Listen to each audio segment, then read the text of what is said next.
चरण करेंगे।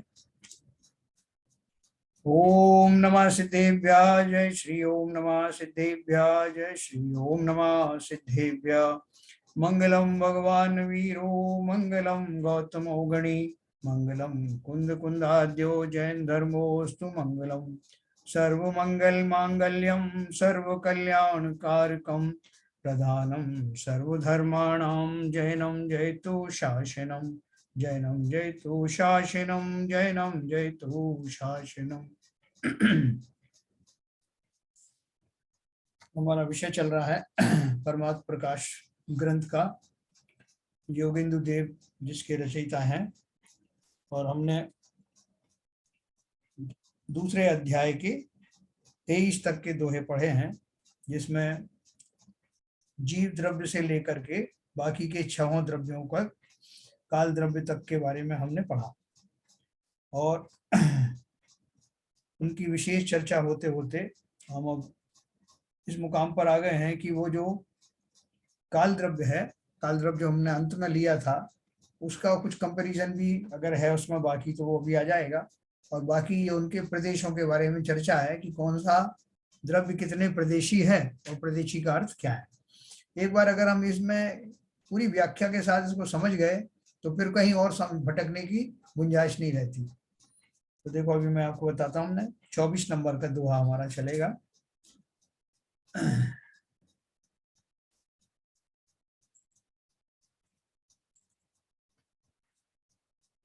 कल हमने 23 नंबर के दोहे में ये पढ़ा था कि जो काल द्रव्य है वो काल का सापेक्ष जो है वो गतियों के, पुद्गल का और जीव की गति में निमित्त बनता है, सहायक बनता है। तो उससे कोई ये भ्रम ना करे कि जो पुद्गल द्रव्य है उसको या जीव द्रव्य उसके गमन करने में आपने तो धर्म द्रव्य सहकारी बताया था, अब काल द्रव्य कैसे बता रहे हैं। तो बोलते हैं कि एक क्रिया के होने में बहुत सारे निमित्त पाए जाते हैं, तो उसी तरह से जीव के और पुद्गल के गति रूप होने में धर्म द्रव्य इस अपेक्षा से सहायी है कि वो मूव कर सकता है उसकी उस शक्ति के प्रेजेंस के कारण। लेकिन जितना वो मूव करेगा उसका जो माप है वो समय के द्वारा होता है, जो कि काल द्रव्य का की व्यवहार पर्याय है ना। अपन ने देखो पढ़ा था, पुद्गल परमाणु की मंद गति रूप गमन समय में यद्यपि धर्म द्रव्य सहकारी है तो भी कालानुरूप निश्चय काल परमाणु की मंद गति का सहायी जानना। गति लिख दिया ना, तो जहां गति आएगी तो उसका मतलब क्या है, it's a action of time, time bound है ना गति होना। यहाँ से वहां तक सब किस स्पीड से जा रही गाड़ी आपकी, कितनी गति से पहुंचे, तो वहां सब जो है समय आ जाता है। पहुंची तो गाड़ी, लेकिन जो समय का जो माप किया जाएगा तो वो काल के संदर्भ में ही किया जाएगा। तो देखिए अपन पढ़ेंगे 24 नंबर का। इसमें अपन ने एक चीज और पढ़ी, देखो लास्ट में, इसका अर्थ ऐसा है कि जब तक इस जीव के हलन चलनादि क्रिया है, गति से गत्यांतर को जाना है, तब तक दूसरे द्रव्य का संबंध है। जब दूसरे का संबंध मिटा, अद्वैत हुआ, तब निकल अर्थात शरीर से रहित निष्क्रिय है, उसके हलन चलनादि क्रिया कहाँ से हो सकती है। अर्थात संसारी जीव के कर्म के संबंध से गमन है, सिद्ध भगवान कर्म रहित निष्क्रिय हैं, उनके गमनागमन क्रिया कभी नहीं हो सकती। आगे अपन 24 नंबर पढ़ेंगे। 24 नंबर, धम्मा धम्मो भी एक जीव एजी असंख्य पदेश, गयणु अनंत पये सुमुनि बहुवीय पुगल देश। देखिए इसका अर्थ देखते हैं अपन। धर्माधर्म तो अपने समझ में आया 24 नंबर का। आगे पंचास्ती काय के प्रकट करने के लिए काल द्रव्य अप्रदेशी को छोड़कर अन्य 5 द्रव्यों में से किसके कितने प्रदेश हैं यह कहते हैं। पंचास्ती काय मतलब 6 में से 5 द्रव्य ऐसे हैं जो बहुप्रदेशी होते हैं और उनको इसलिए अस्तिकाय बोलते हैं। अस्तिकाय का मतलब मोर देन 1 प्रदेश को ऑक्यूपाई करने वाले जो द्रव्य हैं वो सब अस्तिकाय में आते हैं। और जो एक ही प्रदेश में रहते हैं, जैसे काल द्रव्य है, उसको पंचास्तिकाय में नहीं गिना जाता।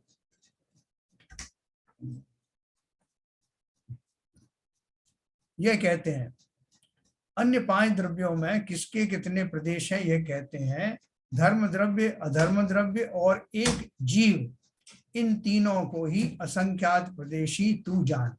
कौन कौन से हैं? धर्म द्रव्य, अधर्म द्रव्य, क्योंकि धर्म द्रव्य और अधर्म द्रव्य पूरे लोकाकाश में फैले हुए हैं। और जीव, जीव की जो है वैसे तो असंख्यात प्रदेशी कहा ही है, जीव को किस अपेक्षा से कहा है असंख्यात प्रदेशी?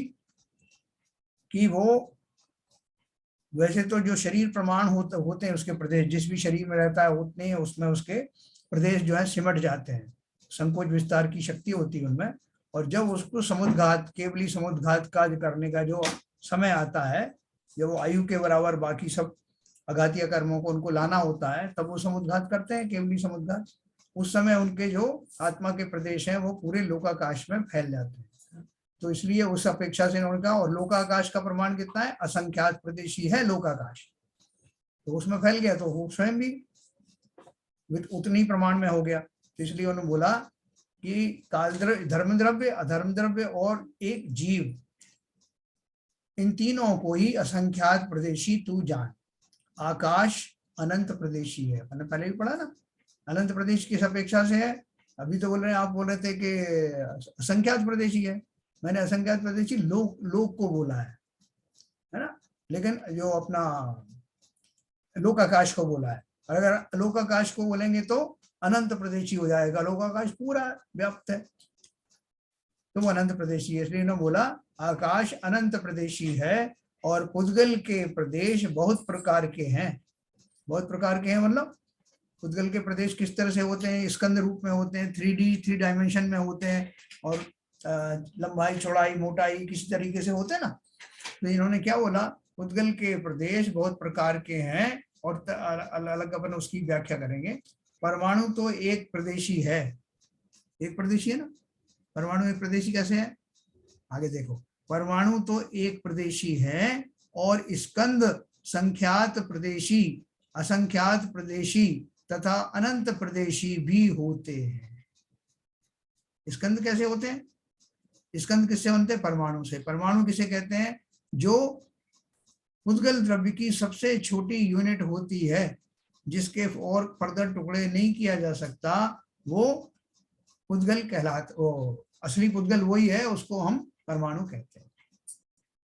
तो परमाणु तो एक प्रदेशी है और स्कंद संख्यात प्रदेशी, असंख्यात प्रदेशी, क्योंकि वो स्कंद कितना छोटे बड़े हो सकते हैं ना, तथा अनंत प्रदेशी भी होते हैं। अभी असंख्यात अनंत प्रदेशी कैसे होते हैं ये आपको बताऊंगा। भावार्थ है, जगत में धर्म द्रव्य तो एक ही है, वह असंख्यात प्रदेशी है, जो पूरे लोक में फैला है, और लोक जो है असंख्यात प्रदेशी है, तो पूरा वो भी असंख्यात प्रदेशी हो गया। और अधर्म द्रव्य भी एक है, असंख्यात प्रदेशी है, और जीव अनंत है।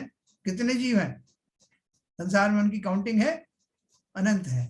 तो जीव अनंत हैं, सो एक एक जीव असंख्यात प्रदेशी है, असंख्यात प्रदेशी है, और जीव कितने हैं? अनंत हैं। तो वो सब प्रदेश कितने ऑक्युपाई का? अनंत प्रदेशों को ऑक्युपाई किया हुआ है। आकाश द्रव्य एक ही है, वह अनंत प्रदेशी है, ऐसा जानो। पुद्गल एक प्रदेश से लेकर अनंत प्रदेश तक है। कैसे है? एक परमाणु तो एक प्रदेशी है, और जैसे जैसे परमाणु मिलते जाते हैं वैसे वैसे प्रदेश भी बढ़ते जाते हैं। वे संख्यात, असंख्यात, अनंत प्रदेश तक जानने।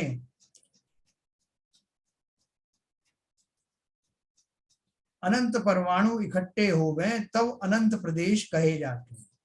अन्य द्रव्यों के तो विस्तार रूप प्रदेश हैं और पुद्गल के स्कंद रूप प्रदेश हैं, है ना। बाकी के जो द्रव्य हैं वो तो कैसे हैं? ऐसे यूनिवर्सली फैल जाते हैं सब में, और जो पुद्गल है उनका वो स्कंद रूप से जो निर्माण होता है, और वो स्कंद जितनी जगह घेरते हैं उससे उनको उनके प्रदेश कितने प्रदेशी है वो कहा जाता है। पुद्गल के स्कंद रूप प्रदेश हैं। पुद्गल के कथन में प्रदेश शब्द से परमाणु लेना, क्षेत्र नहीं लेना। परमाणु जो कैसा होता है? सिंगल डायमेंशन है, वही उसकी लंबाई है, वही उसकी चौड़ाई, वही उसकी मोटाई, सिंगल डायमेंशन है उसकी। तो इसलिए उन्होंने क्या बोला कि जब भी परमाणु की बात करें, परमाणु की, उद्गल के कथन में प्रदेश शब्द से परमाणु लेना, क्षेत्र नहीं लेना। क्षेत्र कैसा होता है? स्क्वायर फीट, स्क्वायर मीटर, एकड़, इसमें मापा जाता ना, लंबाई गुणित चौड़ाई। तो यहाँ लंबाई गुणित चौड़ाई कुछ नहीं, क्योंकि वो इतना छोटा पदार्थ है कि उसकी वही लंबाई है, वही चौड़ाई है, वही मोटाई है। तो इसलिए उसका कोई ऐसा स्क्वायर और क्यूब नहीं बनता। उद्गल का प्रचार लोक में ही है, अलोकाकाश में नहीं है। इसलिए अनंत क्षेत्र प्रदेश के अभाव होने से क्षेत्र प्रदेश ना जानने, जैसे जैसे परमाणु मिल जाते हैं वैसे वैसे प्रदेशों की बढ़वारी जानना, है ना। जैसे जैसे पुद्गल परमाणु मिल गए, मिक्स हो गए, स्कंद बन गए, तो वैसे वैसे वो उनका प्रदेश बढ़ते चले गए। चींटी का जो शरीर है, शरीर रूपी स्कंद है, वो जितने क्षेत्र को घेरता है उससे कहीं ज्यादा हाथी का शरीर घेरता है। सिंपल बात है। इसी दोहे के कथन में पाठांतर पुद्गलु तिविहि पयेषु, ऐसा है उसका अर्थ। उसका अर्थ यह है कि पुद्गल के संख्यात असंख्यात अनंत प्रदेश परमाणुओं के मेल से जानना चाहिए। अर्थात एक परमाणु एक प्रदेश, बहुत परमाणु बहुप्रदेश, यह जानना। सूत्र में ये तो बहुत सिंपल है ना, कि अपन ने परिभाषा ही बनाई है कि एक परमाणु आकाश के जितने भाग को घेरता है उसको प्रदेश कहते हैं। कितने भाग को घेरता है? एक प्रदेश को घेरता है। एक परमाणु है, एक सबसे छोटी इकाई उद्गल द्रव्य की और सबसे छोटी इकाई आकाश द्रव्य की। तो उसको अपन ने कह दिया कि एक सबसे छोटा जो उद्गल परमाणु है वो जितनी जगह घेरता है उसको प्रदेश कहते हैं। तो यह जानना। सूत्र में शुद्ध निश्चय नहीं कर द्रव्य कर्म के अभाव से यह जीव अमूर्तिक है और मिथ्यात्व रागादि रूप भाव कर्म संकल्प विकल्प के अभाव से शुद्ध है।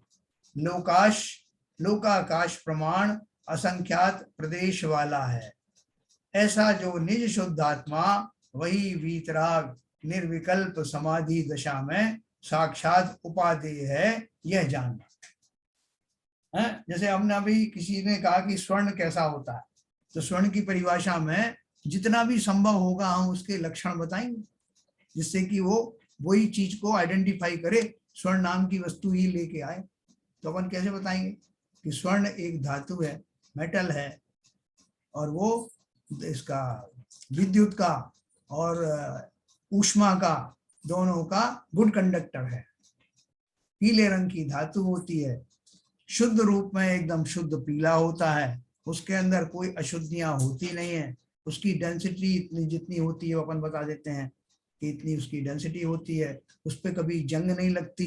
ये सब अपन लक्षण बताते हैं ना, जिससे हम कहीं भ्रमित ना हो, उसमें पूर्ण रूप से जितने हम बता सकते हैं बताते। इसी तरह से हमारा विषय चल रहा है परमात्मा प्रकाश नाम का, और हमारा जो अभीष्ट वस्तु है वो है आत्मा का प्रकाश करना। आत्मा कैसे प्रकाशित हो, कैसे मेरे ध्यान में आए, कैसे मैं उसका संज्ञान लूं, कैसे उसको चिंतन में लाने का विषय बनाऊं, इसके लिए संपूर्ण रूप से उसके लक्षणों का बखान जिनेंद्र देव ने किया है। और ये जो सब अपन पढ़ रहे हैं, हमें उन परमाणुओं से या बाकी द्रव्यों से कोई सरोकार नहीं, लेकिन उनमें से छांट करके जीव द्रव्य कैसा है वो हमारा अभीष्ट है, वही हमारा लक्ष्य है। इसके लिए बीच बीच में वो इतनी दोहे कहते हैं और सबके अंत में क्या कहते हैं? ऐसा आत्मा वही मात्र उपाधि है ना। तो बात को समझना, सब जगह से निकाल करके आत्मा को समझने का प्रयत्न करना। बाकी के द्रव्यों को समझने में कहीं थोड़ी बहुत भूल चूक भी हो जाए तो कोई दिक्कत नहीं। असली तो जिसका मुझे चिंतन करना है, जो मैं स्वयं हूँ, जो अनंत मुनियों का चिंतन का विषय है, साधना का विषय है, मेरा भी विषय है, उस अनुपम आत्मा की को ही सब तरह से लक्ष्य में लेना, उसमें भूल मत करना। तो देखो आगे चलते हैं। आगे लोक में 25 नंबर का मैं पढ़ूंगा आपसे।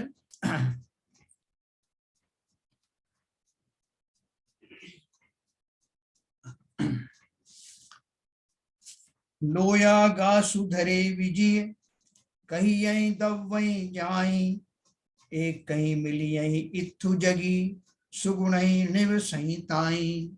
क्या बोल रहे हैं आगे? लोक में यद्यपि व्यवहार न कर ये सब द्रव्य एक क्षेत्रावगाह से तिष्ठ रहे हैं, तो भी निश्चय न कर कोई द्रव्य किसी से नहीं मिलता और कोई भी अपने अपने स्वरूप को नहीं छोड़ता है, ऐसा दिखलाते। ये अपन ने पहले भी पढ़ा था कि क्या बोल रहे हैं कि सब एक ही लोक में तो रह रहे हैं। छह द्रव्य, अपन तो जीव द्रव्य की भी बात करें अगर, मान लो कि साहब अपन जीवों के बारे में बोलते हैं, साहब चाहे अमेरिका का हो, चाहे रशिया का हो, चाहे अफ्रीका का हो, सब जगह में जीव भरे पड़े और हम सब एक ही क्षेत्र में रहने वाले हैं, अर्थात एक ही विश्व में रहने वाले हैं, तो भी सब अलग अलग हैं कि नहीं है? एक क्षेत्र में रह रहे हैं ना, एक ही लोकाकाश में रह रहे हैं, न केवल विश्व में रह रहे हैं। विश्व तो छोटा ही सा है, आर्यखंड है, भरत क्षेत्र का आर्यखंड, जम्मू द्वीपे भरत क्षेत्र आर्यखंडे भारत देशे महाराज प्रांते बन पड़ते ना रोज। तो हम इतने जीव जो है रहते हैं एक ही क्षेत्र को, वो क्षेत्र को अपन घटाते जाएं। एक ही लोक में रह रहे हैं, एक लोक से फिर हम जो एक ही द्वीप में रह रहे हैं, फिर एक ही द्वीप से घटा करके देश तक आ जाते हैं, प्रदेश तक आ जाते हैं और शहर तक आ जाते हैं। उसके बावजूद भी हम सबकी आइडेंटिटी अलग अलग है। तो इसलिए उन्होंने क्या कहा, लोक में यद्यपि व्यवहार न कर ये सब द्रव्य एक क्षेत्रावगाह से तिष्ठ रहे हैं, तो भी निश्चय न कर कोई द्रव्य किसी से मिलता नहीं। मिलता नहीं का अर्थ क्या? एक दूसरे में समाहित नहीं होते और कोई भी अपने अपने स्वरूप को छोड़ता नहीं है, ऐसा दिखलाते हैं। हे जीव, इस संसार में जो द्रव्य कहे गए हैं वे सब लोकाकाश में स्थित हैं। लोकाकाश में मैंने आपको बताया ना पहले, लोकाकाश तो आधार है और ये सब आधे हैं। जैसे एक टेबल के ऊपर बहुत सारी चीजें रख दी जाए तो वो टेबल सबका आधार बनता है ना, और जो उस पर रहने वाली वस्तु है उनको आधे बोलते हैं। तो ऐसे ये बोल रहे हैं कि वो लोक में सब है, लोकाकाश उनका आधार है और वो सब उस पर स्थित होने से आधे हैं। ये द्रव्य एक क्षेत्र में मिले हुए रहते हैं, एक क्षेत्रावगाही हैं, तो भी निश्चय न कर अपने अपने गुणों में ही निवास करते हैं, पर द्रव्य से मिलते नहीं है। देखो कितना क्लियर बात कही, सभी द्रव्यों की बात है। अपन तो अगर जैसे एक एक जीव की बात करो, उनके शरीर अलग अलग हैं। अपन शरीरों की अगर बात करें तो माँ अपने बेटे को ये नहीं कह सकती बेटा मैं भोजन कर लूंगी तो तेरा पेट भर जाएगा, या तू कर लेगा तो मेरा भर जाएगा। क्यों? सुनील साहब, हमारा तो बहुत गाढ़ा रिश्ता है, मेरे ही कोख से जन्म लिया है, तो क्या हुआ है? वो प्रेमी प्रेमिका कहते हैं कि दो जिस्म मगर एक जान है हम, तो है क्या एक जान? ये सब कहने की बात है, लेकिन अपन खुद प्रैक्टिकल देखते हैं कि कोई भी एक शरीर दूसरे शरीर का काम करता नहीं, उस रूप नहीं होता। तो ये तो शरीरों की बात हुई, सजातीय पदार्थों की बात हुई, पुद्गल द्रव्य की बात हुई। और अपन तो इससे उच्च कोटि की बात करें ना, कि जिस शरीर में मैं रहता हूं वो अलग द्रव्य है और मैं अलग द्रव्य हूं। इतना इंटीमेट मेरा कांटेक्ट रहता है कि शरीर में होने वाली हर छोटे से छोटे संवेदन को मैं अनुभवता हूं। उसके बावजूद भी मैं शरीर से किंचित भी लगा हुआ हूं नहीं हूं, है ना? किंचित भी लगा हुआ नहीं, उससे मेरा कोई संपर्क, डायरेक्ट कोई संपर्क कांटेक्ट नहीं है। इसलिए उन्होंने कहा ना, पर से न लगा हूं किंचित भी, फिर भी अनुकूल लगे उन पर करता अभिमान निरंतर। यद्यपि उपचरित असद्भूत व्यवहार न कर आधार आधे भाव से एक क्षेत्रागाह तिष्ठ रहे हैं, तो भी शुद्ध पारिणमिक परम भाव ग्राहक शुद्ध द्रव्यार्थिक नय से पर द्रव्य से मिलने रूप संकर दोष से रहित है और अपने अपने सामान्य गुण तथा विशेष गुणों को नहीं छोड़ते हैं। देखो ये यही जो अर्थ है जो मैं आपको पढ़ रहा हूँ, यही समय सार में दी हुई एक गाथा है।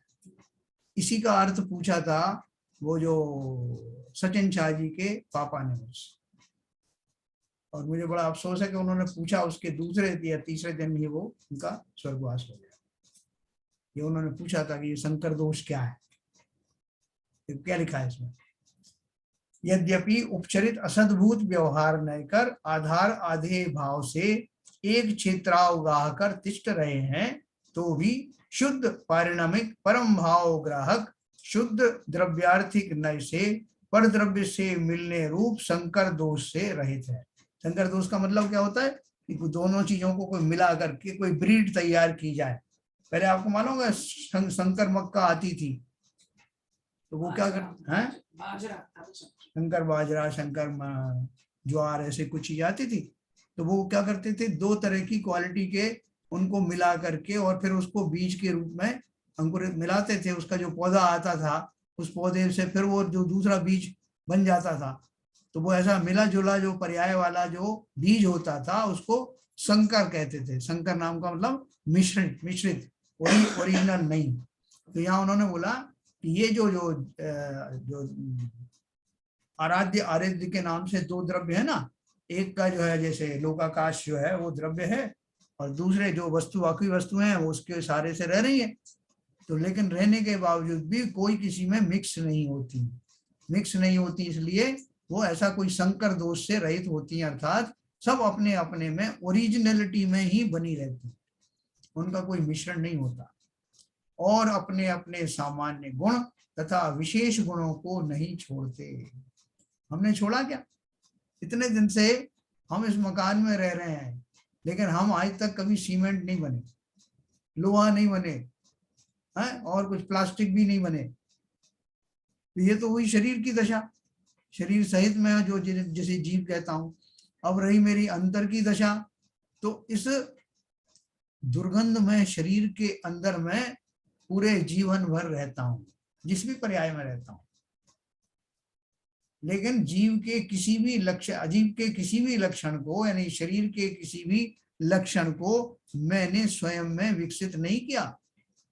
उसके रूप रस गंध वर्ण आदि स्पर्श आदि जो गुण हैं वो पुद्गल तक ही सीमित हैं, वो मेरे नहीं है, मुझ में आए भी नहीं है।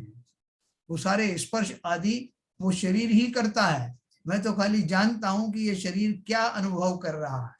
अनुभव कर रहा है मतलब क्या क्या दौर से गुजर रहा है। अनुभवन नाम की चीज तो मेरे अंदर ही है, क्योंकि मैं ही चैतन्य हूँ, मैं ही ज्ञानी हूँ। वहां तो जो कुछ प्रक्रियाएं शरीर के माध्यम से पदार्थों में घटित हो रही है उसका ज्ञानी मैं हूँ, मुझ में नहीं हो रही, लेकिन मैं जान सकता हूँ। कितनी अच्छी दशा है कि बिना उस दशा से गुजरे मैं उसका अनुभव कर पा रहा हूं। तो देखो आगे क्या लिखा है, क्योंकि एक एक जीव के असंख्यात असंख्यात, यह कथन सुनकर प्रभाकर भट्ट ने प्रश्न किया कि हे भगवान, परमागम में लोकाकाश तो असंख्यात प्रदेशी कहा है, उस असंख्यात प्रदेशी लोक में अनंत जीव किस तरह समा सकते हैं? तो देखो मैं अभी आपको अनम्यूट करूंगा और ये आपके साथ में पढ़ूंगा फिर।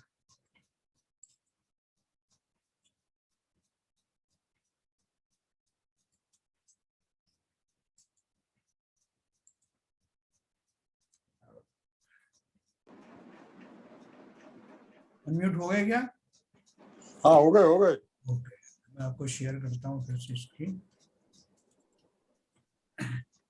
देखिए, क्योंकि इसमें कुछ ऐसे सब्जेक्ट आएगा टॉपिक जो इसमें आपको समझ में नहीं आए, तो क्या बोल रहे हैं, क्योंकि एक एक जीव के, यह कथन सुनकर प्रभाकर भट्ट ने प्रश्न किया कि हे भगवान, परमागम में लोकाकाश तो असंख्यात प्रदेशी कहा है, उस असंख्यात प्रदेशी लोक में अनंत जीव किस तरह समा सकते हैं? एक तरफ तो आप कह रहे हो कि समस्त जीव ये लोकाकाश में है, सारे छह द्रव्य लोकाकाश में, और वो छह द्रव्य में से जो आपने जीव द्रव्य के बारे में बात करी, वो आप बोल रहे हो कि जीव द्रव्य अनंत प्रदेशी है।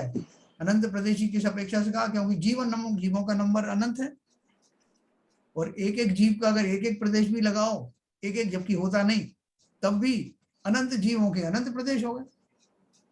तो इसलिए उन्होंने क्या कहा कि वो लोक तो आपने बताया है वो संख्यात असंख्यात प्रदेशी है, और ये जो बता रहे हो आप उसमें रहने वाले जो जीव हैं उनको आपने अनंत प्रदेशी कह दिया, तो ये कैसे संभव? ये अपन ने टॉपिक पहले भी पढ़ा था, क्योंकि एक एक जीव के असंख्यात असंख्यात प्रदेश हैं और एक एक जीव में अनंत पुद्गल परमाणु कर्म नोकर्म रूप से लग रहे हैं, और उनके सिवाय अनंत गुणे अन्य पुद्गल रहते हैं। सो ये द्रव्य असंख्यात प्रदेशी लोक में कैसे समा गए? तो उन्होंने क्या बोला कि ये ऐसे नंबर ऑफ जीव भी आपने असंख्यात बताए, फिर एक एक जीव के साथ में असंख्यात असंख्यात उसके प्रदेश हैं, ये मूल रूप से हमारी परिभाषा है, और एक एक जीव में अनंत पुद्गल परमाणु कर्म नो कर्म रूप से लग रहे हैं। एक एक जीव है ना, उसके कितने कितने कितने कर्म परमाणु हैं, पूरा कर्मांड शरीर नाम से ही अपन ने उसकी स्टोरेज बताया, और तेजस परमाणु है, तेजस जाति के हैं, और औदारिक शरीर है उसका, है ना, इतने इतने उन शरीरों में रहने वाले हैं, कर्माण शरीर भी है। हाँ, और कर्म है इतने सारे। तो उन्होंने बोला कि इतनी सारी जो है जो चीजें मिल करके वो स्वयं में ही अनंत हो गए, और आकाश के जो प्रदेश हैं लोकाकाश के वो तो असंख्यात प्रदेश ही हैं, तो उसमें असंख्यात में जो है अनंत कैसे समा गए? तो उन्होंने यही बताया। सो ये द्रव्य असंख्यात प्रदेशी लोक में कैसे समा गए, इसका समाधान श्री गुरु करते हैं, आकाश में अवकाश दान यानी जगह देने की शक्ति है, उसके संबंध से समा जाते हैं। जैसे एक गूढ़ नागरस गुटिका में 7 सहस्त्र लक्ष स्वर्ण संख्या आ जाती है, अथवा एक दीपक के प्रकाश में बहुत दीपकों का प्रकाश जगह पाता है। अपन स्वयं देखते ना, एक दीपक जलाया एक कमरे में तो प्रकाश फैल गया, तो 2 दीपक जलाए, 3 जलाए, 1 लाख जलाए, 10 लाख जलाए, तो सबका प्रकाश उस कमरे में छा जाएगा ना, कमरा थोड़ी चिल्लाएगा क्या और कितने दीपक धरोगे इसमें, मैं फट जाऊंगा, है वहां कुछ नहीं होता, सबका अवगाहना होती है।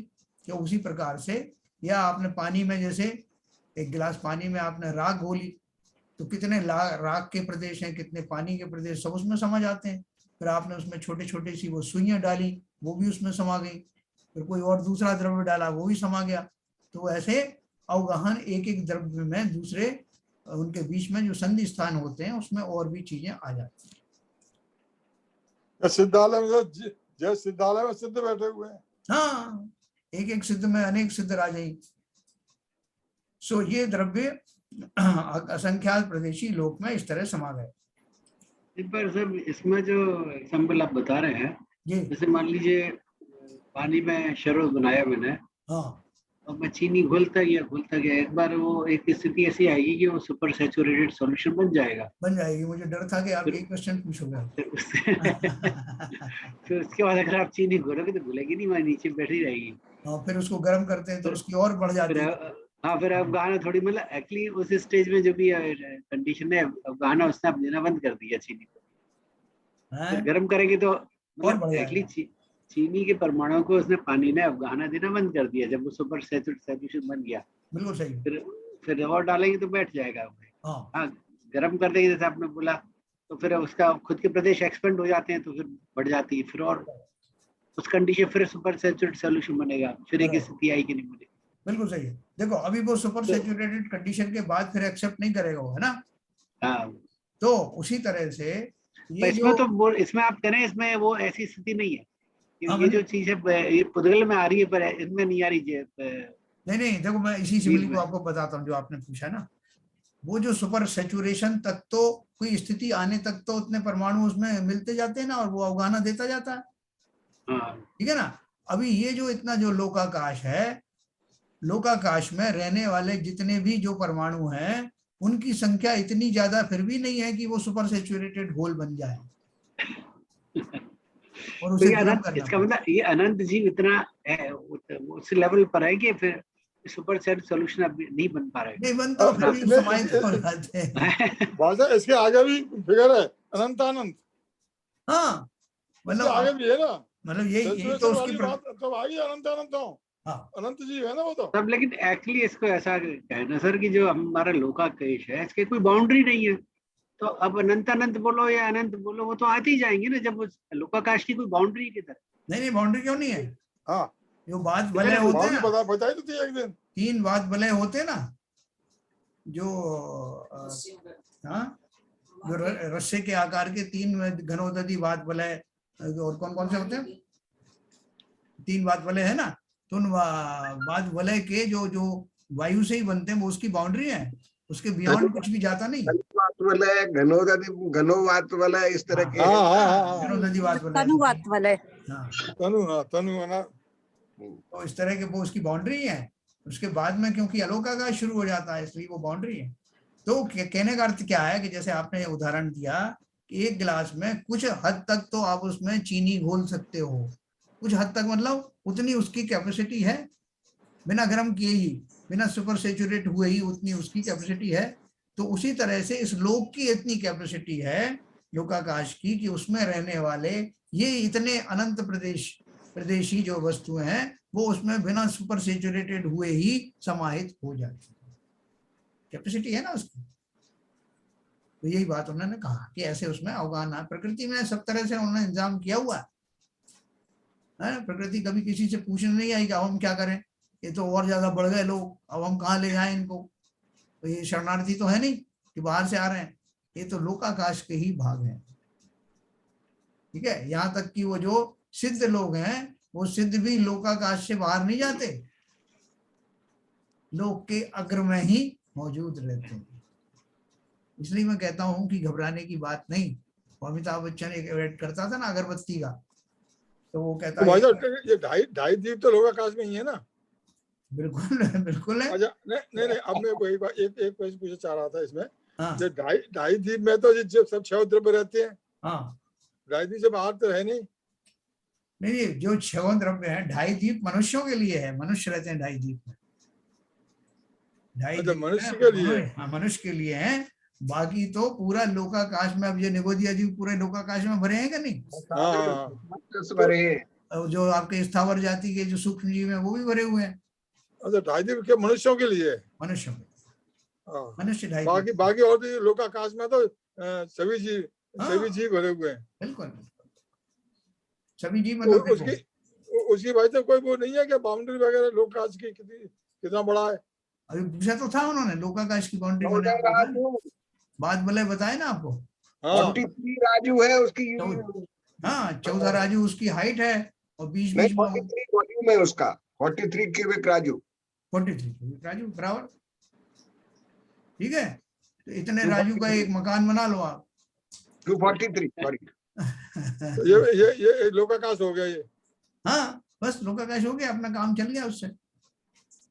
एक लोकाकाश है। अब जो राजू के बारे में मत पूछना, आप बोलोगे राजू के यूनिट का प्रमाण बताओ साहब, इंच में बता दो। बता चुके हो राजू तो।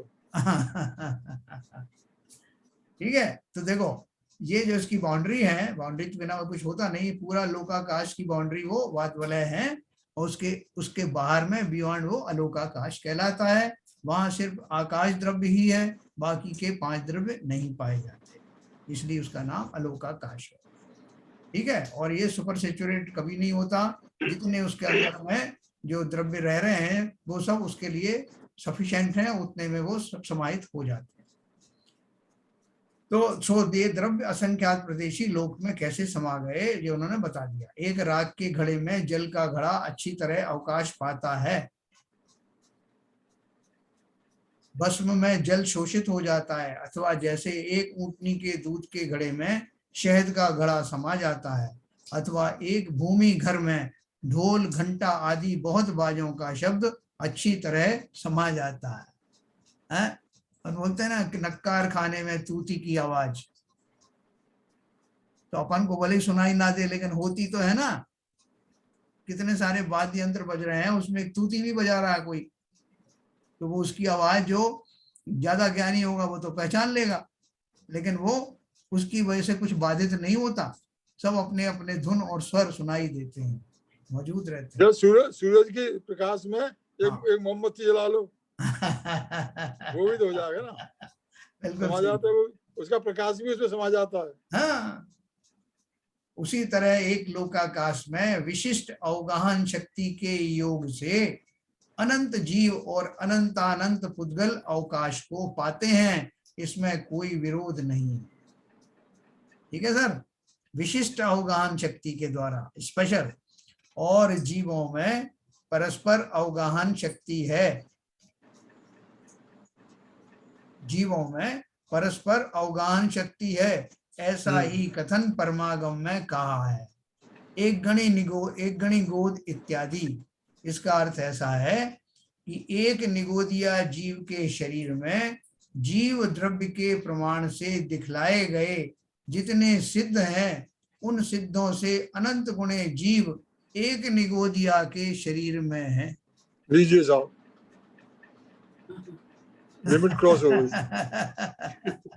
लिमिट क्रॉस हो गई है। और देखो, और निगोदिया का शरीर अंगुल के असंख्यात में भाग प्रमाण है।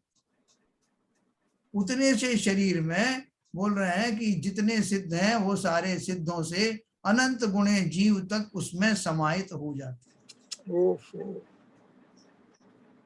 सो ऐसे सूक्ष्म शरीर में अनंत जीव समा जाते हैं, तो लोकाकाश में समा जाने में क्यों ताज्जुब हो रहा है? क्या अचंबा है? सभी तो अचंबे हैं हमारे लिए। एक से एक जो बातें हमको अगर बारीक मालूम पड़ती हैं तो अपन ताज्जुब भर जाते हैं।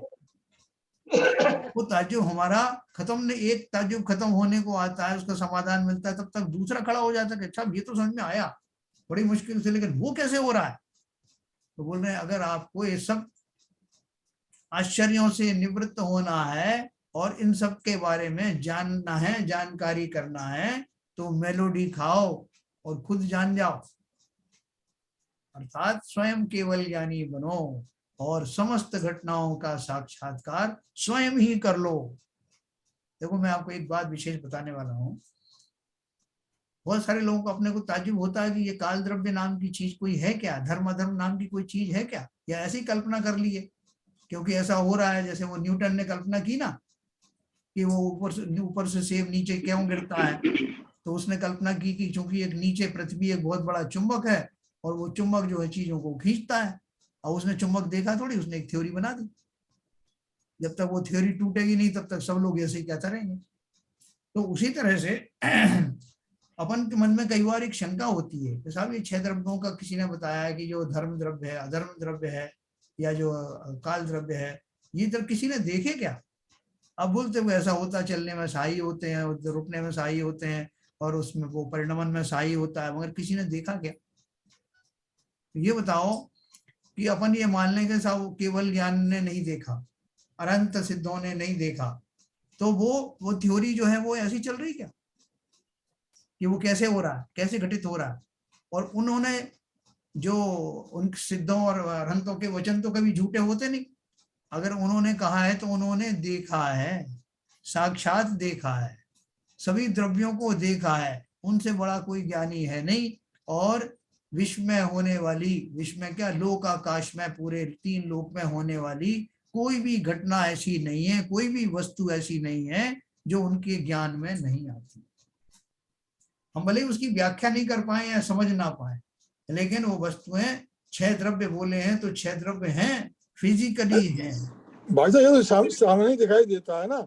हाँ। हम आपसे, आप हमसे बोल रहे हैं, हम आपसे बोल रहे हैं जी, तो ये मीडियम तो होगा बीच में, कोई ना कोई। बिना मीडियम के हम हमारे शब्द भी नहीं जा सकते एक दूसरे के पास। हाँ, तो वो मीडियम जो है, हम बोलेंगे जवाब आवाज देगा, वो मीडियम धर्म अधर्म आकाश वही है, धर्म आदम जीव वही है, और वो हमें दिखाई दे रहा है सामने। आप सही कह रहे हो। अब परिणमन होता है तो अपन कहते नहीं दिखाई देते। हाँ, दिखाई दे रहा है ना। हमें दिखाई दे रहा है कि एक चीज रखी हुई थी और 10 साल बाद उसमें चेंज हो गई, बराबर। तो यहाँ दिखाई दे रहा है ना। धर्म अधर्म का जो आप धर्म अधर्म जो जीव द्रव्य है वो दिखाई दे रहा है, हमको महसूस हो रहा है। हम ये काल्पनिक नहीं है। हाँ, ये काल्पनिक मान ही नहीं सकते। मतलब उसको आप लॉजिकली समझेंगे, स्वयं को समझाएंगे तो कुछ समझ जाएंगे। हाँ, दिखाई दे रहा है ना, हमारे अनुभव में धर्म द्रव्य दिखाई दे, उसकी मौजूदगी से हम परिचित हैं। जैसे हवा हमें दिखाई नहीं देती, हाँ, लेकिन हम उसको अनुभव करते हैं कि नहीं? तो ऐसे सभी अंकल जी जो ये है काइनेटिक एनर्जी और पोटेंशियल एनर्जी, बोलते काइनेटिक एनर्जी गति के लिए जिम्मेदारी है और पोटेंशियल एनर्जी, हाँ बिल्कुल सही कहा बेटा तेने, बिल्कुल सही कहा। हाँ बिल्कुल सही कहा, बहुत सही कहा बेटा। हाँ।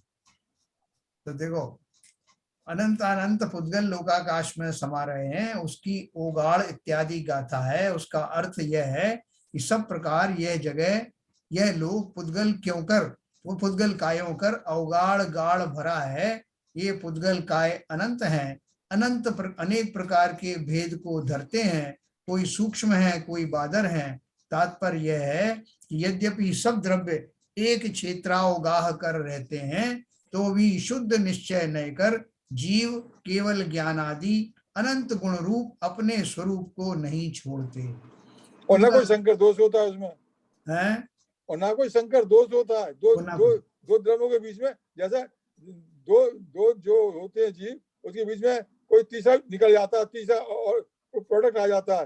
तो ये हमेशा रहते हैं, जीव और शरीर है या धर्म अधर्म, ये छाया द्रव्य हमेशा से हैं, लेकिन कभी भी इसके बीच में कोई नया प्रोडक्ट पैदा नहीं हुआ। हमने पढ़ा था ना, वो चार अभाव पढ़े थे ना। हाँ। एक द्रव्य के दूसरे द्रव्य के बीच में अनंत अभाव है, अनंत अभाव है, सही बात है। पुद्गल द्रव्य अपने वर्णादि स्वरूप को नहीं छोड़ता और धर्मादि अन्य द्रव्य भी अपने अपने स्वरूप को नहीं छोड़ते। सही बात है ना। तो देखो इस तरह से अपन ने पढ़ा है, और इसमें बहुत अच्छा है ना। एक और मैं आपको ये पढ़ूंगा दोहा, इससे अपना चिंतन का विषय बन जाएगा। 26 नंबर का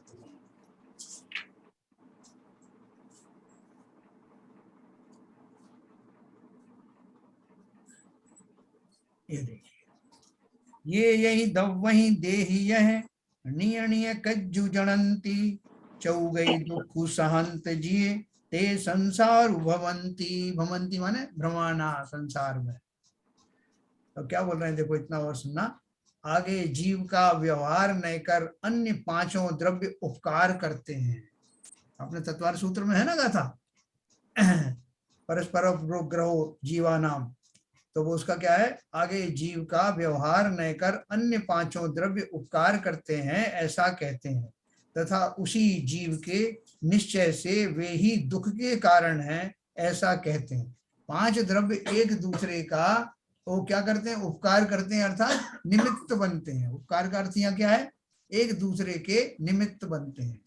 जीव का व्यवहार न से पांचों द्रव्य उपकार करते हैं ऐसा कहते हैं, तथा उसी जीव के निश्चय से वे ही दुख के कारण भी हैं ऐसा कहते हैं।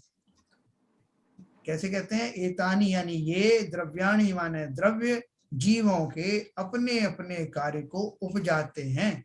इस कारण चतुर्गति दुखम सहमानाम जीवा, नरकादि चारों गतियों के दुखों को सहते हुए जीव संसार में भटकते हैं। देखो इस अर्थ को समझना बहुत बढ़िया है। भावार्थ में ये द्रव्य जीव का उपकार करते हैं, उसको दिखलाते। पुद्गल तो आत्मदान से विपरीत विभाव परिणामों में लीन हुए अज्ञानी जीवों के व्यवहार न कर शरीर वचन मन श्वासोच्छ्वास इन चारों की उत्पत्ति करता है। करता ना पुद्गल द्रव्य अपने कारण से ये इन रूपों से जीवों के साथ जुड़ा रहता है। शरीर के रूप में, वचन के रूप में, मन के रूप में, श्वासोच्छ्वास के रूप में ये उनकी उत्पत्ति करता है। उन जिन शरीरों में वो जीव जन्म लेता है उनमें ये सब चीजें होती, अर्थात मिथ्यात्व, अव्रत, कषाय, राग द्वेषादि विभाव परिणाम हैं। इन विभाव परिणामों के योग से जीव के पुद्गल का संबंध है, और पुद्गल के संबंध से ये हैं, अपन बोलते हैं राग द्वेष आदि। वैसे तो क्या राग द्वेष आदि क्या है, विभाव परिणाम है, जीव के ही हैं, लेकिन उन विभाव परिणामों के फलस्वरूप कर्मों का आश्रव होता है। कर्म स्वयं ही पुद्गल है और उनके निमित्त से दूसरे पुद्गल चीजें इकट्ठी होती हैं। जैसे शरीर आदि है, ये भी नाम कर्म के उदय में होता ना। शरीर है, वचन है, मन है, श्वासोच्छ्वास है, इन सब की उत्पत्ति कर्मों के उदय में होती है। तो एक दूसरे से जुड़ गए ना, जीव के तो हो गए विभाव भाव, और ये पुद्गल की ये जो रचनाएं होती हैं, तो इन दोनों इनका आपस में कॉम्बिनेशन हो गया। मिथ्यात्व, अवृत, कषाय, राग, द्वेषादि विभाव परिणाम है।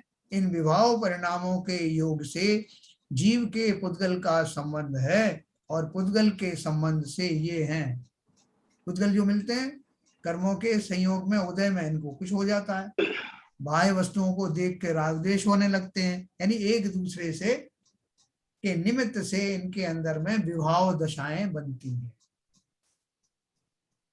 धर्म द्रव्य उपचरित सद्भूत व्यवहार न कर गति सहायी है, अधर्म द्रव्य स्थिति सहकारी है, व्यवहार न कर आकाश द्रव्य अवकाश देता है, और काल द्रव्य शुभ अशुभ परिणामों का सहायी है। इस तरह ये 5 द्रव्य सहकारी हैं। कोई पूछेगा काल द्रव्य कैसे शुभ अशुभ परिणामों का सहायी है, तो क्या बताएंगे अपन? बोलो ललित जी बताओ, काल द्रव्य शुभ अशुभ परिणामों का सहायी कैसे? कोई भी घटना हो रही है, हाँ, तो पर्टिकुलर काल में हो रही है, काल अवधि आ रही है उसकी इस समय, बराबर। अब घटना या तो जीव उसको शुभ मानेगा या शुभ मानेगा, मतलब वही उसी जीव के भाव वही थोड़ी देर पहले अच्छे थे, और थोड़ी देर के बाद खराब हो सकते। तो काल द्रव्य शुभ अशुभ परिणामों का सहायी है। इस तरह ये 5 द्रव्य सहकारी हैं। इनकी सहाय पाकर ये जीव निश्चय व्यवहार रत्नत्रय की भावना से रहित भ्रष्ट होते हुए चारों गतियों के दुखों को सहते हुए संसार में भटकते हैं, यह तात्पर्य हुआ। अगर हम संसारी दशा से देखें तो अपन बोलते हैं वो हमारे ऊपर उपकार करते हैं, क्योंकि हमको भोजन देते हैं, हमको पानी देते हैं, हमको और तरह की वस्तुएं प्रोवाइड करते हैं। पुद्गल द्रव्य जो है धर्म हमको चलने में सहायक होते हैं, तो वो हमारे सहायक हुए या हमारे जो है वो अकल्याणकारी हुए? बताओ भाई। कल्याणकारी हुए। पुद्गल के लिए सहायक हैं, हमारे जो पुद्गल पर हमसे जो एक क्षेत्र अवगाह रख रहे हैं उनके लिए सहायक हैं, पर जीव द्रव्य के लिए, जीव द्रव्य को अपना जो लक्ष्य प्राप्त करना है उसके लिए बाधा है। क्यों बाधा क्यों है? विवाह में जीव पड़ा हुआ है, और स्वभाव में लाने के लिए ये पुद्गल ही तो काम करेगा शरीर। नहीं, आपने सब पढ़ा नहीं समझा। हाँ रितु बोलो।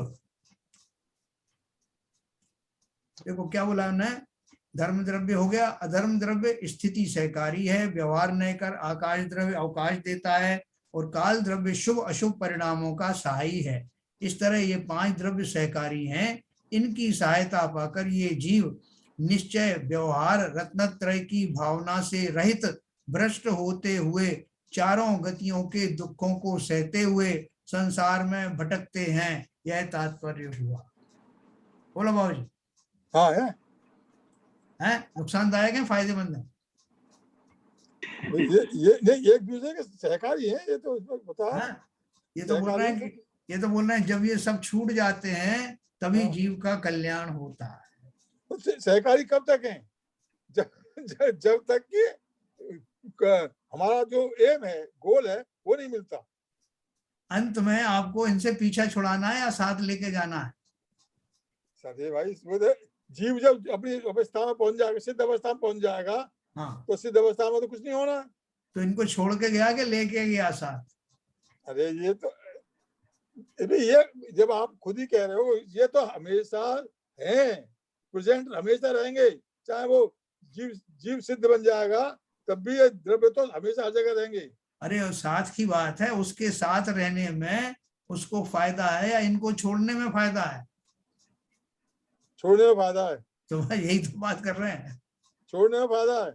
अगर इनके जो क्रियाकलाप, इनका जो समागम संसारी अवस्था में रहता है, वो अगर सुखद हो तो जीव साथ में लेके जाए मोक्ष। हाँ, छोड़ने में और सही बात है, बिल्कुल सही कह रहे हैं। जब तक ये छूटते नहीं है, इनका जो समन्वय है, इनका जो सहयोग है, वही तो संसारी अवस्था है। बिल्कुल सही कह रहे हैं। मैं भी यही कह रहा था। आप ये नहीं कह रहे थे, अब आप ये कहिए। नहीं, मैं ये कह रहा था कि जीव के साथ में जब तक विवाह परिणाम में है तब तक तो जीव के साथ रहेंगे।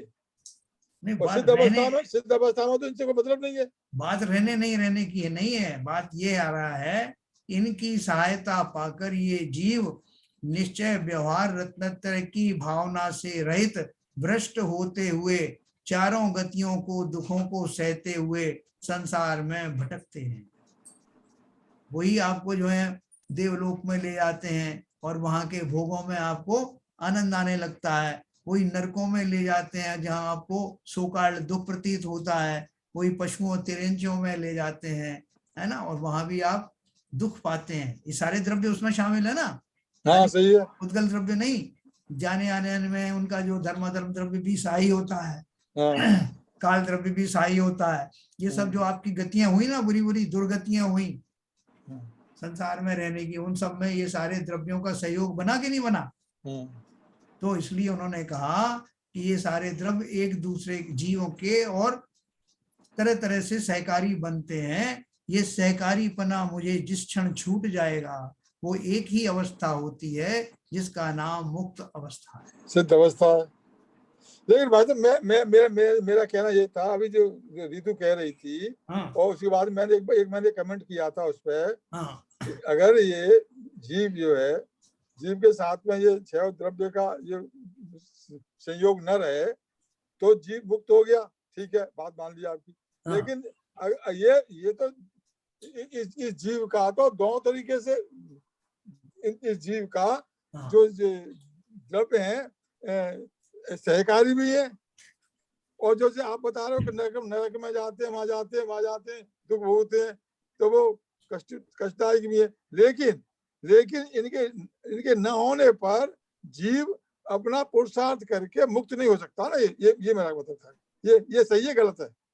सब ये तो सब मैं कहना चाहूंगा कि ये जो काल द्रव्य धर्म द्रव्य ये तो ऑटोमेटिक है। इसको जब तक के कर्मों का बंध है, हाँ, तब तक ही अपने आप ही आ जाएंगे। इसको कुछ छोड़ना और साथ में रखने वाली बात नहीं है।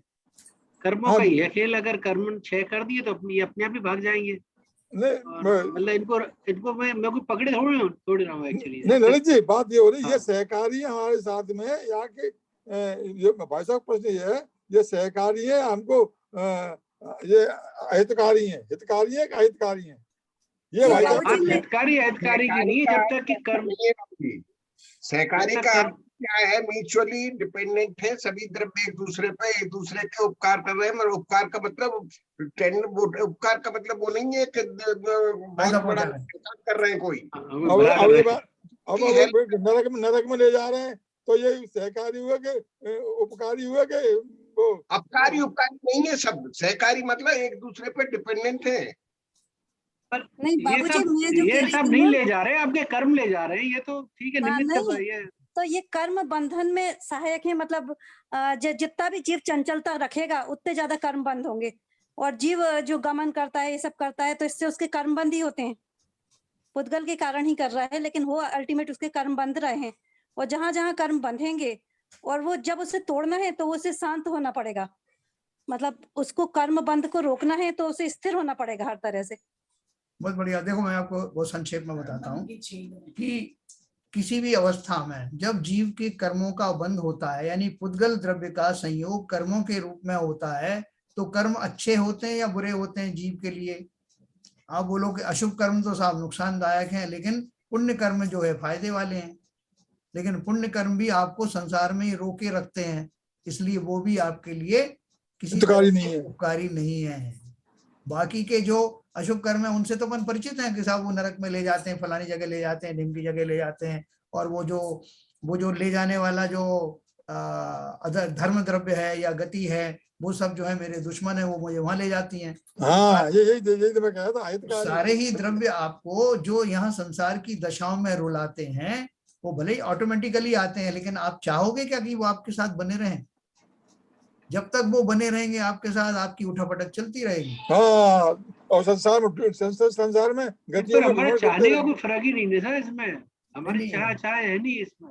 चाह का काल द्रव्य धर्म द्रव्य आकाश, ये तो अपने आप ही रहेंगे, हम चाहे न चाहे, जब तक अगर कर्म हमने क्षय कर लिए। हाँ, तो वही वो कह रहे हैं ना, ठीक है, इसलिए तो कह रहे हैं कि जब तक इनका संयोग है तब तक जीव चतुर्गति में भटकता रहेगा। जब तक संयोग है, वो संयोग आपने बनाया है, उनसे संयोग लेना, सहयोग लेना। और हम इनका संयोग तो हमने क्यों बनाया है? संयोग हमने क्यों बनाया है? ये तो प्राकृतिक रूप से है। हमने थोड़ी कहा कि ये 5-6 द्रव्य जो है न रहे। नहीं, अब जैसे हमसे को कह रहे हो, हमने संयोग बनाया। मुक्त जीवों को तो ये नहीं होते, उन्होंने छोड़ दिए कर्म, तब उन्हें ये सहयोगी नहीं बन रहे हैं। हाँ भाई नदी है, देखो नदी जो है बह रही है, उसमें बहुत सारे लोग डूब जाते हैं, तो अपन चिल्लाएंगे क्या साहब ये नदी ने बहुत लोगों को डुबा दिया और मैं तो नहीं जाऊंगा, तो आप नहीं जाओगे तो नहीं डूबोगे, नदी तो है ना। हाँ उसी तरह से ये सारे द्रव्य यहाँ मौजूद हैं और हमको अपने अपने अलग अलग भावों के अनुसार उनका वास्ता पड़ता है, उनसे पाला पड़ता है। जब तक हम संसार में, संसार गति में हैं, तब तक इन द्रव्यों से हमारा साक्षात्कार होता रहता है, उनसे पाला पड़ता रहता बिल्कुल सही, बिल्कुल सही। और वो हमको यहाँ से वहां ले जाते हैं, ज्यादा ज्यादा स्वर्ग में ले जाएंगे, तो वो भी कौन सी बड़ी अच्छी जगह। इसलिए समस्त द्रव्यों का जो संयोग, उसी का नाम तो संसार है। और ये व्यवहार न्याय का कथन है ना अंकल जी, मतलब एक व्यवहार न्याय से समझाया जा रहा है हमें इस चीज को। व्यवहार न्याय से समझा रहे हैं, लेकिन और समझाने के लिए जब भी कोई भेद पूर्वक समझाता है तो वो व्यवहार न्याय में ही आता है। और इसका अर्थ ये मत समझना कि व्यवहार से ही मैं इधर उधर हो रहा हूँ, निश्चय से तो हुआ नहीं हूँ। हाँ, अगर निश्चय को हम उस अपेक्षा से समझें कि जीव नरक में भी सुखी बना रहता है, वो निश्चय न्याय का कथन है, सम्यक दृष्टि जीव नरक में भी रह करके और शांत परिणाम से सुख का उपभोग कर सकता है, वो निश्चय से हुआ। ठीक है ना। तो देखो यहाँ खाली उसका उतना ही अर्थ समझना उस श्लोक का, दोहे का, कि संसार में ये जो जितने जितने द्रव्य हैं जिनका स्वरूप अपन ने समझा है, वो सब द्रव्यों से मैं मिलजुल के रहा, तरह तरह से उनका वो भोग किया, मैंने द्रव्य धर्म द्रव्य का जो है भोग किया कि वो मुझे ले जाने में गति में सहायक रहा, और मैं पुद्गल धर्म के कारण, पुद्गल द्रव्य के कारण मेरी जो शरीर बने, अलग अलग तरह के शरीर बने, उनमें नरक आदि भी शामिल था, लेकिन कोई भी गति, कोई भी स्थान मेरे लिए कार्यकारी नहीं रहा, यहाँ तक कि देवलोक की भी बात कर लूं।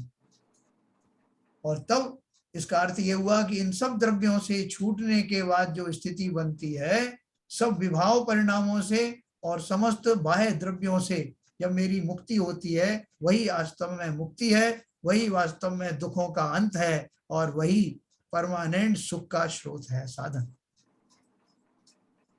ठीक है सर, इसके लिए तो मैं आप सबको एक अपील करना चाहता हूँ कि हो सकता है कि कोई न कोई कारणों से जो है लोग नहीं आ पा रहे हों, तो उनका नंबर तो अलग हो सकता है, लेकिन अभी समय हमारा बहुत डिले होने लग गया है।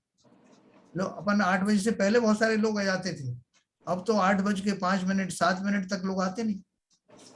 तो देखो, मैं आपसे एक विनती करता हूँ कि ये हमारे लिए विनोद की जगह नहीं है कि पिक्चर थोड़ी छूट भी गई तो चलेगा। यहाँ हमको सीरियसली अपने बारे में चिंतन चलता है। जो चीज शुरुआत में होती है, वो शुरुआत में अगर आपने नहीं सुना तो फिर आपको उतना अच्छे से समझ में नहीं आएगा। तो इसमें जो है बिल्कुल भी प्रमाद मत करना। बिल्कुल 8 बजे शुरू होता है तो 8 बजने में 5 मिनट पहले आइए। ऐसा मत करिए इतने लोगों को वेट करना पड़ता है अपन, आप जब तक 7:15-8 लोग नहीं आ जाते तब शुरू नहीं करते, और शुरू भी करते हैं 8 लोगों से तो बाकी के जो लोग आते हैं उनको वो समझ में नहीं आता कि कहाँ से गाथा शुरू हुई। तो ये अपना कोई मनोरंजन स्थान नहीं है कि कभी भी आके ज्वाइन कर लिया बीच में। अपनी कथा है, शुरू से सुनिए। जो दोहे उन्होंने कहे, आचार्य ने कहा है, उनकी जिनवाणी के प्रति पूरे विनयवान होना, शुरू से लेकर के आखिर में जब जिनवाणी स्तुति होती है उसके पहले नहीं जाना। ये अभिनय है, इससे जाहिर होता है कि हमें अपनी आत्मा की कितनी रुचि है और कितनी नहीं। तो आप सबसे मेरी ये विनती है। चलिए, समय हो गया, जिनवाणी स्तुति करें।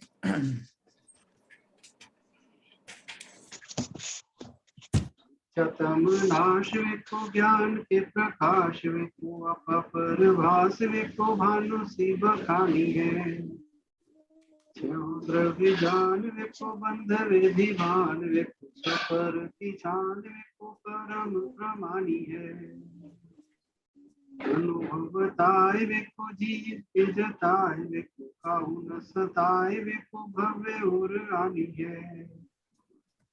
जहाँ तहाँ तार विको पार के उतार विको सुख विस्तार विको यही जिनवाणी है।